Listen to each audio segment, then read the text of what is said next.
नमस्कार मित्रांनो, आपल्या घरात लीगली किती सोनं ठेवू शकतो हे मी तुम्हाला या व्हिडिओत सांगणार आहे. प्रत्येक व्यक्तीसाठी काही मर्यादा आहे सोनं ठेवण्यासाठी. मग याच्यात कायदेशीर मर्यादा काय आहे, सरकारी निर्देश काय आहे आणि हे सगळं नसेल होत किंवा असं करायचं नसेल तर आपण गुंतवणूक इतर कुठल्या ठिकाणी करू शकतो हे मी तुम्हाला या व्हिडिओतून सांगणार आहे. व्हिडिओ पूर्ण बघा. मित्रांनो, भारतीय संस्कृतीत सोनं हे केवळ आपले दागिने नाहीये, तर काय आहे की संपत्तीचा आणि सुरक्षिततेचा साठा पण आहे. सोनं आहे म्हणजे अल्टिमेटली संपत्ती आहे, कारण की सध्या 1 लाख रुपयाच्या आसपास तोळाभर सोनं गेलेलं आहे.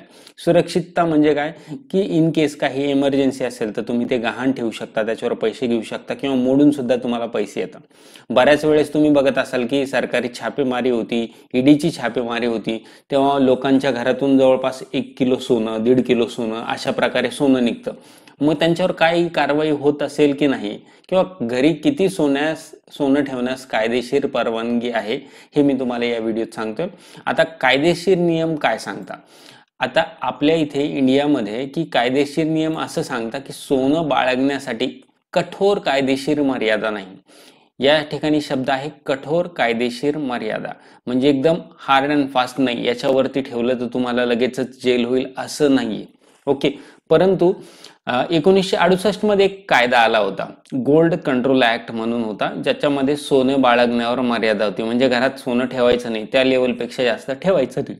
ओके, आणि काय केलं की 1990 मध्ये हा कायदा रद्द करण्यात आला. त्यानंतर कुठल्याही व्यक्तीने किती सोनं ठेवावं याच्यावर कुठलीही मर्यादा नव्हती. ओके, मग आता नेमकं ठेवायचं किती हा प्रश्न असेल ना, तर हा प्रश्न जाणून घेण्यासाठी किंवा याचं उत्तर जाणून घेण्यासाठी आपलं चॅनल जे आहे पैसा झाला मोठा सुरक्षित गुंतवणूक, या चॅनलला सबस्क्राईब करा. सोबत या ठिकाणी माझा व्हॉट्सअप नंबर दिलेला आहे.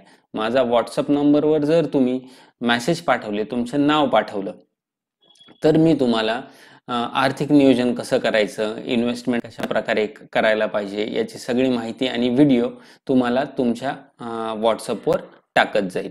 ओके, चॅनलला सबस्क्राईब करून घ्या, एक लाईक तर नक्की करा. आता सीबीडीटीचे काय निर्देश आहे, सीबीडीटी म्हणजे काय की central board of direct taxes यांनी काही, म्हणजे काय की इन्कम टॅक्स अधिकाऱ्यांनी काहीतरी मर्यादा लावलेली आहे. कशासाठी की जप्तीच्या वेळेस सोनं जप्त करू नये याच्यासाठी.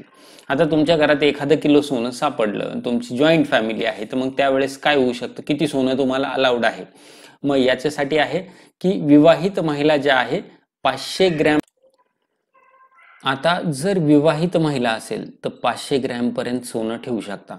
तुम्ही म्हणाल 500 ग्रॅम, अर्धा किलो, एवढं सोनं तर घेऊ शकत नाही. हा, बिलकुल घेऊ शकत नाही.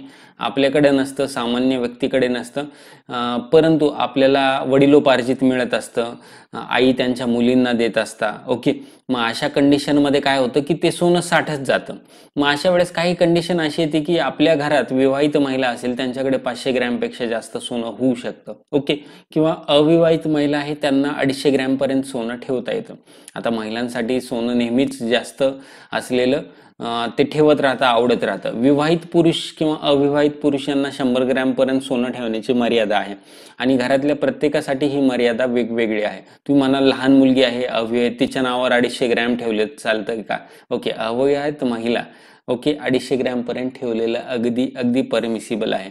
जर एकाच घरात 2 विवाहित महिला राहत असेल, ओके, 2 भाऊ आहे, दोघांची फॅमिली आहे आणि घरातच राहत आहेत, मग 2 विवाहित महिलांसाठी 1 किलो सोन्याचे दागिने ठेवण्यास काही एक हरकत नाहीये, तर तुम्ही ते ठेवू शकता. ओके, आता जर सोनं मर्यादा बाहेर असेल तर, म्हणजे तुमच्याकडे आहे 1.5 किलो, 2 किलो किंवा जास्त आहे, तर मग याचे कायदेशीर पुरावे तुम्हाला द्यावे लागतात. कायदेशीर पुरावे काय की खरेदीची पावती, कुठून खरेदी केली होतं त्याची पावती द्यावी लागते. त्याच्यानंतर जर आई वडिलांकडनं आलेलं आहे का, वडिलोपार्जित आलेलं आहे का, त्याचे काही पुरावे द्यावे लागतात. वैवाहिक भेट म्हणजे लग्नानंतर काही दिला होता का, हुंडा वगैरे, किंवा त्याचे सुद्धा पुरावे द्यावे लागतात. पुरावे मोस्ट ऑफ टाइम्स हे तुमची खरेदीची पावतीच असते, किंवा दुकानदार तुम्हाला कन्वे करू शकतो, किंवा जीएसटीचे टॅक्सेशन वगैरे, किंवा इन्कम टॅक्समध्ये तुमचा सोनं घेतल्याचं असेल, ती एंट्री असेल तर तिथे तुम्ही दाखवू शकता.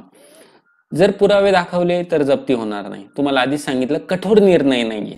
ओके, जर तुम्ही याचे पुरावे दाखवले तर जप्ती काही एक होणार नाही, अन्यथा तपास, जप्ती आणि दंडाची पण शक्यता आहे. अन्यथा काय होईल, तपास पण होईल, जप्ती पण होईल आणि दंड पण होऊ शकतो. महत्वाचे हे आहे की कायदा नाही, मार्गदर्शन आहे. सीबीडीटीच्या सूचनेनुसार कायदेशीर बंधनकारक नाही, पण आयकर अधिकाऱ्यांनी निर्णय घेण्यासाठी हे सगळे लिमिट्स दिलेले आहे. सोनं जास्त जरी असले तरी कुठलीही अडचण नाही, परंतु ते सोनं तुमच्यापर्यंत कसं आलं हे जाणून घेणं, हे सांगणं महत्वाचं आहे. काय होतं, बरेच जण सोन्याची चोरी करतात. आता तर गळ्यातली चैन ओढणं, मंगळसूत्र ओढणं किंवा जत्रेत सोनं चोरणं हे कॉमन झालेलं आहे. जर मग एखाद्या गरीबाच्या घरात तसं जर सोनं जात असेल तर असं होऊ शकतं की लोक संशय घेतील. मग त्याच्याकडे जर त्याच्या पावत्या असेल किंवा इतर माहिती असेल तर मग त्यावेळेस ती सोनं जप्त होणार नाही. आता जर त्या सोन्यात इन्व्हेस्टमेंट तुम्हाला करायची नसेल तर तुम्ही इतर ठिकाणी तुमची इन्व्हेस्टमेंट करू शकता. बॉन्डमध्ये गुंतवणूक करू शकता, गोल्ड बॉन्डमध्ये, गोल्ड ETF मध्ये पण करू शकता. बघा, सोनं प्रत्येक ठेवायचं आहे ना, बिलकुल ठेवा, पण नियम जाणून ठेवा, काही एक अडचण नाहीये. आणि तुम्हाला जर इन्व्हेस्टमेंट करायची, कुठलीही इन्व्हेस्टमेंट असताना, फॉर एक्झाम्पल मुलीच्या 15व्या वर्षापासून दर महिना तिला पुढचे 25 वर्ष 2 लाख रुपये दरवर्षी 2 लाख रुपये मिळणार. ओके. आणि त्याच्यानंतर 25व्या वर्षानंतर 24 लाख रुपये तिला पुन्हा वापस मिळणार. असे जवळपास 50 लाख रुपये तिला मिळणार आहे फक्त आणि फक्त तिच्या 20 लाखाच्या गुंतवणुकीवर. आणि ही पण गुंतवणूक ॲट अ टाइम करायची नाहीये. ही मंथली करू शकता, 6 मंथची करू शकता आणि ॲन्युअलीही करू शकता. अधिक माहितीसाठी या क्रमांकावर तुम्ही व्हॉट्सअप करा, तुम्हाला सर्व माहिती डिटेल पाठवण्यात येईल. धन्यवाद.